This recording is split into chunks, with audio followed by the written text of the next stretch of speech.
துணியில துடைக்கக்கூடாதுன்னு சொல்லிட்டு தான் ஏப்ரான போட்டிருந்தேன். ஆனாலும் என் கை வந்து ஏப்ரான்ல துடைக்கவே துடைக்காது. எனக்கு துணியில தான் துடைச்சிட்டு நான் திரிவேன். அப்புறம் பார்த்தீங்கன்னா, இன்னைக்கு சிக்கன் தான் எடுத்துட்டு வந்தாங்க. சிக்கன்ல வந்து கொஞ்சோல போன்லெஸ்ஸு. அத வந்து சில்லி பக்கோடா மாரி பண்ணணும்னு எனக்கு ரொம்பவே ஆசை. அதனால அதையும் எடுத்துட்டு, எலும்ப மட்டும் போட்டு குழம்பு வச்சுக்கிட்டேன். கிரேவிக்கு ரெடி பண்ணி குக்கர்ல போட்டுட்டு அப்படியே பார்த்தீங்கன்னா, இன்னைக்கு வந்து எப்பவுமே பூரி, சப்பாத்தி அந்த மாரி பண்றோமே, இன்னைக்கு வந்து பரோட்டா பண்ணிக்கலான்னு சொல்லிட்டு அதுக்கு தான் என்னலாமோ பண்ணேன். ஆனா ஒண்ணுமே வரவே இல்ல. ஆனா என் ஹஸ்பண்ட் அழகா போட்டு தந்திருக்காங்க.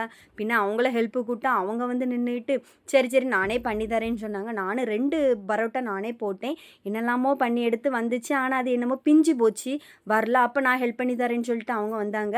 "நீ எனக்கு மாவ உருட்டி தா, நான் உனக்கு மாத்தி போட்டு தரேன்னு" சொல்லிட்டு. இத தான் நானே பண்ணுவேன்னு சொல்லிட்டு, சரி இருந்தாலும் கிடைச்ச ஹெல்ப்பு நல்லதுன்னு சொல்லிட்டு அவங்கலாம் மாத்தி போட வச்சுட்டு, நானே என்னத்தலாமோ உருட்டி எடுத்து சிக்கன் குழம்பு எல்லாம் வச்சு எடுத்து, என் பையனுக்கு கொண்டு போய் குடுத்தா, "அம்மா சப்பாத்தி நல்லா இருக்கு" அப்படின்னு சொல்லி ஒரு வார்த்தையிலேயே நான் ஆஃப் பண்ணிட்டான்.